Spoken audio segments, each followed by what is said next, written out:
the famous lifetime calendar. This is my own invention.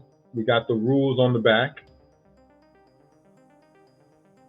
and we got the first interactive 364-day calendar bound within the 7 days of the week, right? So with this calendar, this is the first of its kind, right? And as you can see close up, you probably can't see that, but it says Jubilees 2 and verse 9, letting you know this represents the sun. This is why I got an orange thing. This is the sun right here as it goes around the 7 days of the week, right?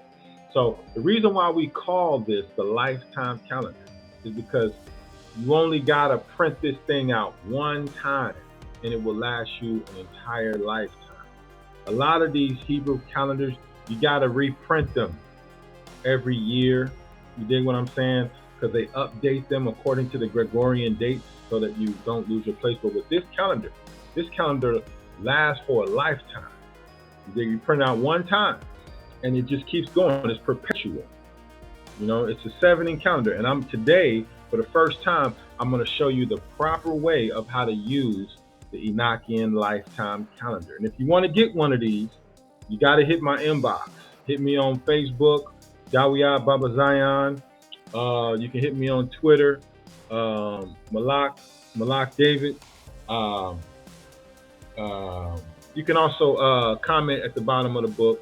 At the bottom of this page in the description area, and I'll get back. But I'm gonna show you the proper way how to use this. What is the proper way of using this calendar? I'm gonna show you. This is the proper way of using this calendar. If you can see up there,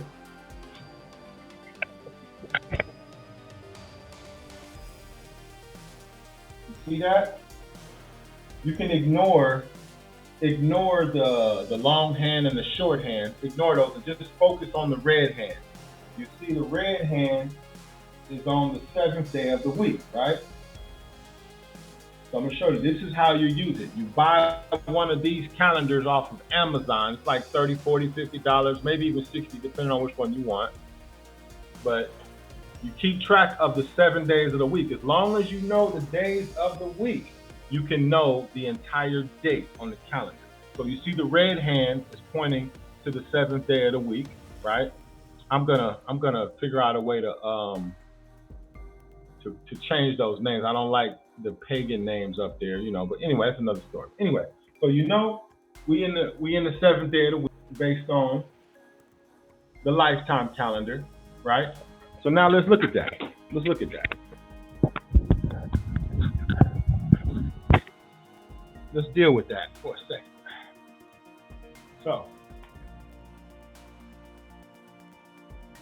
So the lifetime calendar on the wall said it's the 7th day of the week, right? So you look at the 7th day of the week. We know we're in the 7th month. So as you can see, the green represents the 1st month, the 4th month, the 7th month, and the 10th month. The blue represents the 2nd month, the 5th month, the 8th month, and the 11th month. And the purple represents the 3rd month, 6th month, 9th month, and 12th month. So no matter what day of the week it is, if you figure out the day of the week, you know the date. Boom, right here it says the 7th day of the week. We in the 7th month. You see that? The 21st day of the 7th month will always fall on the 7th day of the week. You see that? It's the only calendar that will ever show you not just the date, but the proper day of the week. If you don't know that, then you're not really keeping the Enochian calendar. You're keeping another calendar. And that's okay. But I just have to keep putting that out there because there's a lot of Enochian calendar imposters out there that claim the Enoch calendar, but their days don't fall on the proper days of the week. The scriptures tell you days of the week, everything is supposed to fall. And you can only get this information inside the Lost Book of the Holy Enoch Calendar, Volume 1. Anyway, let me see if I left anything out. That's the proper way of how to use the lifetime calendar. And if you want to get one of those, make sure you hit my inbox or comment at the bottom of this page. And yeah, I will charge you because I'm shipping from the Holy Land. No matter, I could ship anywhere in the world, so it doesn't matter. But yeah, check that out. In I believe Jubilees 32, when Jacob wrestled with the angel, that also takes place tomorrow at sundown. Yeah, so that's about it, man. Shabbat shalom to y'all, and as we close out this feast, happy feast, righteousness shall prevail.